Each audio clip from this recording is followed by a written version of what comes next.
ஒரு ராஜாங்க ரீதியிலான பதவி இல்லாமல் அவருடைய நடவடிக்கைகள் தரமிறக்கப்பட்டவையாக அந்த பதவி வழங்கப்பட்டிருந்தது. அதன் பிறகான இந்த இவரை நியமித்தது தொடர்பான விவாதங்கள் நேற்று செனட் சபையில் இடம்பெற்றிருந்தன. நிச்சயமாக இவரது நியமனம் என்பது அவரது டெமோக்ராட்டிக் கட்சியினரால் வரவேற்கப்படாத ஒன்றாக இருந்தது. பயங்கரவாத எதிர்ப்பு பணியகத்தின் தலைவர் ஆக இருந்த ஜோ கென்ட் நேற்றைய தினம் டக்கர் கார்சனுடன் ஒரு உரையாடலில் ஒரு மணி தியாலத்துக்கு மேல் ஈடுபட்டிருந்தார்.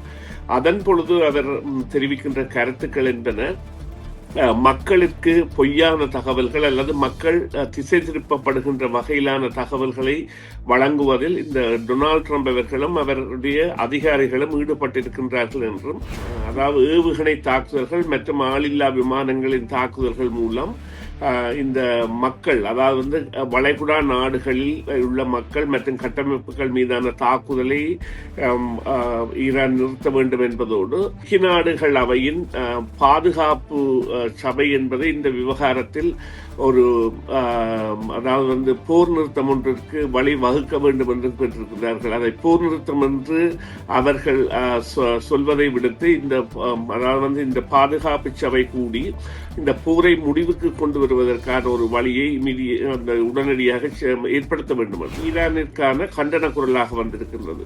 இதற்கான காரணம் இவை அனைத்தும் அரபு நாடுகள் ஈரான் தொடர்ச்சியாக இந்த வளைகுடா நாடுகளை தாக்கி வருகின்றது. அதிலும் குறிப்பாக பார்த்தீர்களானால் சவுதி தாங்கள் அமெரிக்காவை தங்கள் மண்ணிலிருந்து போராட அனுமதிப்போம், ஏனென்றால் ஈரான் தங்களை தாக்குகின்றது, எனவே தங்களுக்கு பாதுகாப்பில்லை என்கின்ற அளவிற்கு சென்றுகின்ற அளவிலும் ஏனைய அரபு நாடுகள் கூட ஈரான் மீதான வன்மத்தை விதைக்கின்ற அளவிலும் வந்திருப்பது என்பது நிச்சயமாக ஈரானுக்கு ஒரு நன்மை தரக்கூடிய செய்தியாக இருக்காதெனினும் இது எவ்வாறான விளைவுகளை தரும் என்பதை கட்டியம் கூற முடியாது. அதற்குரிய காரணம் என்னவென்று சொன்னால், ஈரானை பொறுத்தவரையில் அனைத்தையும் இழந்த நிலையில் இப்பொழுது இருக்கின்றது.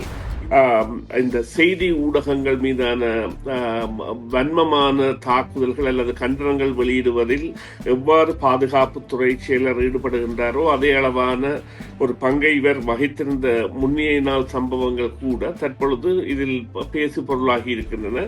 இருந்த பொழுதிலும் டொனால்ட் ட்ரம்ப் அவர்களுடைய கட்டமைப்பு என்பது நிச்சயமாக அவருடைய எண்ணத்தை பிரதிபலிப்பது, அதாவது ஒரு நேர்மை வழி நின்று அவருக்கு அறிவுறுத்துபவர்களாக அல்லாமல் அவருடன் இணைந்து செல்பவர்களாக இருக்கின்ற ஒரு காரணத்தால் இவ்வாறான விடயங்கள் பெரிதுபடுத்தப்படுகின்றன. இருந்த பொழுதிலும் இது அவர்களுடைய ஒரு உள்ளக விடயமாக நாங்கள் கடந்து செல்ல வேண்டிய தேவை இருக்கின்றது. ஏனென்று சொன்னால் அவர்கள் விரும்பியதைத்தான் செய்து கொண்டு வருகின்றார்கள். அதற்கான பலம் என்பது அவர்களுக்கு நவம்பர் 6ஆம் தேதி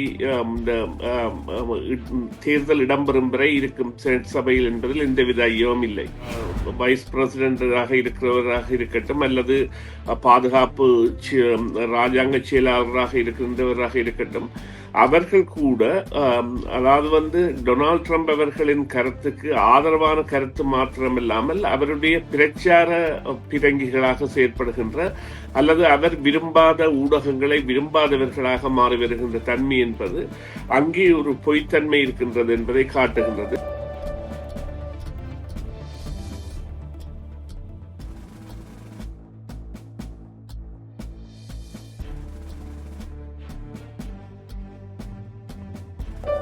புத்தமது காலையுடன் காலை பொழுதில் நேர்களும் இணைந்திருக்கின்றீர்கள். அரசியல் ஆய்வு நிகழ்ச்சிக்காக மீண்டும் ஒருமுறை சுரேஷ் தர்மாவை இணைத்துக் கொள்ளப் போகின்றோம். வணக்கம் சுரேஷ். வணக்கம். வணக்கம் தர்மா. வணக்கம் நேர்களே. நேற்றைய தினம் அமெரிக்க செனட் சபையில் ஒரு விவாதம் இடம்பெற்றது. அதாவது புதிதாக இந்த உள்துறை பாதுகாப்பு தலைவராக மார்க்வே முலனி தெரிவு செய்யப்பட்டிருந்தார். இவருக்கு முன்னதாக கிறிஸ்டின் நோம் இந்த பதவியில் இருந்தார்.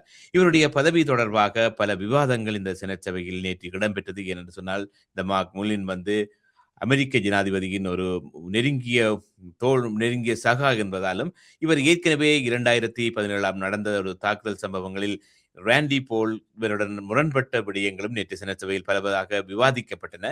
இந்த சம்பவம் தொடர்பாக மேலதிக தகவல்களை உங்களிடமிருந்து பெற்றுக்கொள்ளப் போகின்றோம்.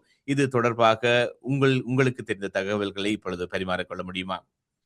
நிச்சயமாக. அதாவது வந்து நீங்கள் ஏற்கனவே குறிப்பிட்டது போல கிறிஸ்டின் நோயம் அவர்கள் அந்த பதவியிலிருந்து அ வி விலக்கப்பட்ட பொழுது அவருக்கு அ ஒரு விசேட பதவி ஒன்று வழங்கப்பட்டது. அது ஒரு அ ப அதாவது வந்து ஒரு ராஜாங்க ரீதியிலான பதவி இல்லாமல் அவருடைய நடவடிக்கைகள் தரமிறக்கப்பட்டவையாக அந்த பதவி வழங்கப்பட்டிருந்தது. அதன் பிறகான இந்த இவரை நியமித்தது தொடர்பான விவாதங்கள் நேற்று செனட் சபையில் இடம்பெற்றிருந்தன. நிச்சயமாக இவரது நியமனம் என்பது அவரது டெமோக்ராட்டிக் கட்சியினரால் வரவேற்கப்படாத ஒன்றாக இருந்தது.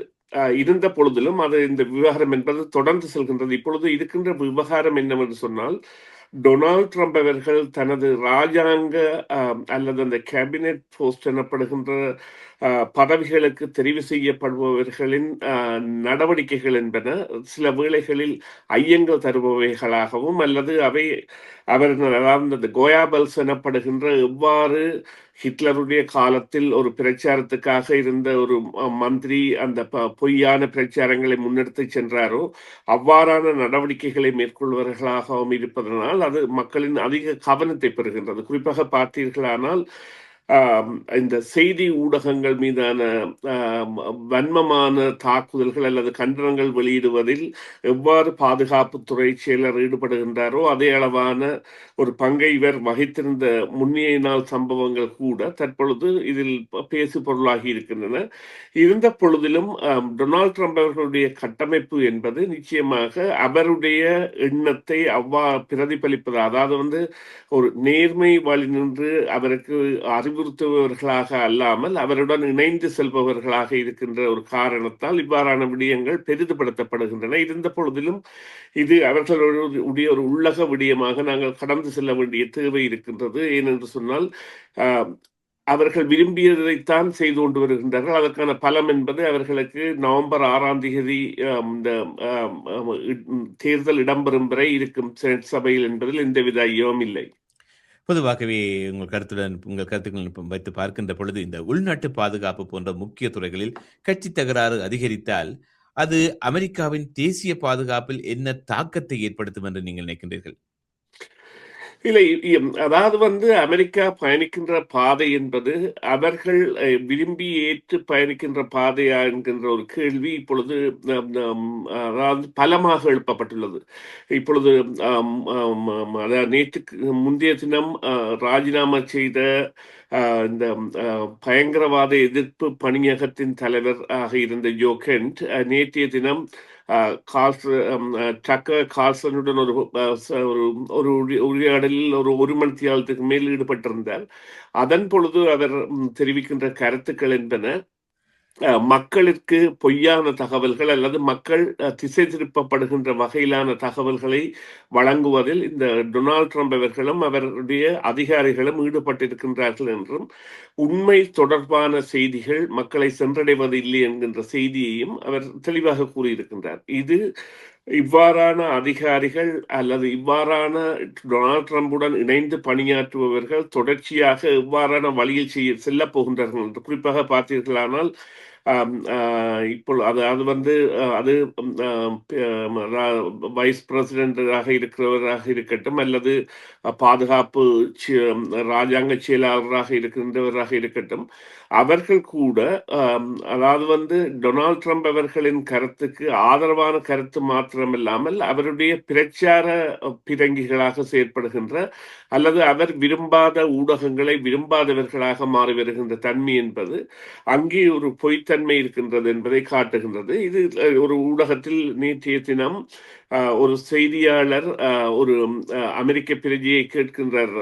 அந்த கடந்த தேர்தலில் யாருக்கு வாக்களித்தீர்கள் என்று. அதன் பொழுது அந்த பெண்மணி கூறுகின்றார் தான் டொனால்ட் ட்ரம்புக்கு தான் வாக்களித்ததாகவும் அதன் பிரதிபலன்களை தற்பொழுது அனுபவிப்பதாகவும் தான் தனது வாழ்க்கையில் விட்ட ஒரு பெரிய பிழை என்பது இந்த வாக்கை டொனால்ட் ட்ரம்ப் அவர்களுக்கு செலுத்தியதாகவும் அவர் நேரடியாகவே குறிப்பிடுகின்றார். தான் இந்த கட்சி சார்ந்தவராக இருந்தும் இவ்வாறான நிலை ஏற்படும் என்று எதிர்பார்க்கவில்லை என்று. இது அந்த ஒரு பானை சோற்றிற்கு ஒரு சோறு பதம் போல மக்களுடைய மனநிலைக்கும் அமெரிக்க அரசினுடைய மனநிலைக்கும் இடையே ஒரு பெரிய இடைவெளி இருக்கின்றது என்பதைத்தான் காட்டுகின்றது.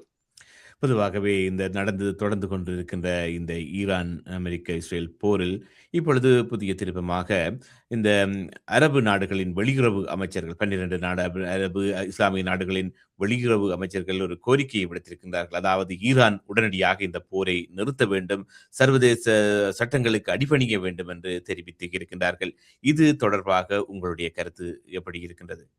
ஆமாம். இந்த 12 வெளிநாட்டு அமைச்சர்களும் சவுதி அரேபியாவில் கூடி அவர்கள் குறிப்பிட்ட விடயம் என்னவென்று சொன்னால், ஈரான் உடனடியாக இந்த வளைகுடா நாடுகளின் மீதான அல்லது வளைகுடா நாடுகளின் கட்டமைப்புகள் மீதான அவர்களின் பொதுமக்கள் மீதான தாக்குதல்களை உடனடியாக நிறுத்த வேண்டும் என்று.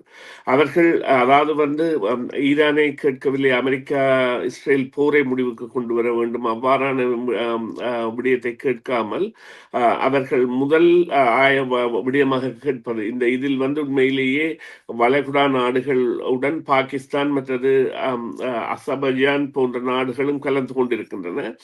அவர்கள் இந்த அதாவது ஏவுகணை தாக்குதல்கள் மற்றும் ஆளில்லா விமானங்களின் தாக்குதல்கள் மூலம் இந்த மக்கள் அதாவது வளைகுடா நாடுகளில் உள்ள மக்கள் மற்றும் கட்டமைப்புகள் மீதான தாக்குதலை ஈரான் நிறுத்த வேண்டும் என்பதோடு ஐக்கிய நாடுகள் அவையின் பாதுகாப்பு சபை என்பது இந்த விவகாரத்தில் ஒரு அதாவது போர் நிறுத்தம் ஒன்றிற்கு வழி வகுக்க வேண்டும் என்று கேட்டிருக்கிறார்கள். அதை போர் நிறுத்தம் என்று அவர்கள் சொல்வதை விடுத்து அதாவது இந்த பாதுகாப்பு சபை கூடி இந்த போரை முடிவுக்கு கொண்டு வருவதற்கான ஒரு வழியை உடனடியாக ஏற்படுத்த வேண்டும் என்று. எனினும் இது இப்பொழுது ஈரானிற்கான கண்டன குரலாக வந்திருக்கின்றது. இதற்கான காரணம் இவை அனைத்தும் அரபு நாடுகள். ஈரான் தொடர்ச்சியாக இந்த வளைகுடா நாடுகளை தாக்கி வருகின்றது. அதிலும் குறிப்பாக பார்த்தீர்களானால் சவுதி தாங்கள் அமெரிக்காவை தங்கள் மண்ணிலிருந்து போராட அனுமதிப்போம், ஏனென்றால் ஈரான் தங்களை தாக்குகின்றது, எனவே தங்களுக்கு பாதுகாப்பில்லை என்கின்ற அளவிற்கு சென்றுகின்ற அளவிலும் ஏனைய அரபு நாடுகள் கூட ஈரான் மீதான வன்மத்தை விதைக்கின்ற அளவிலும் வந்திருப்பது என்பது நிச்சயமாக ஈரானிற்கு ஒரு நன்மை தரக்கூடிய செய்தியாக இருக்காதெனினும் இது எவ்வாறான விளைவுகளை தரும் என்பதை கட்டியம் கூற முடியாது. அதற்குரிய காரணம் என்னவென்று சொன்னால், ஈரானை பொறுத்தவரையில் அனைத்தையும் இழந்த நிலையில் இப்பொழுது இருக்கின்றது.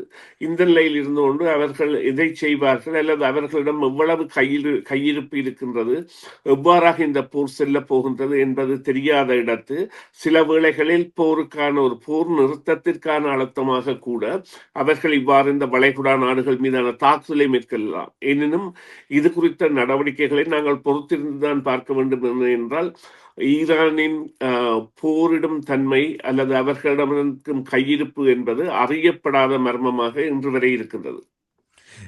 உண்மை. நன்றி சுரேஷ் சர்மா, இந்த வேளையில் இணைந்து கொண்டு உங்களுடன் தகவல்களை பகிர்ந்து கொண்டதுக்கு. மீண்டும் ஒரு பொழுதில் சந்திக்கலாம்.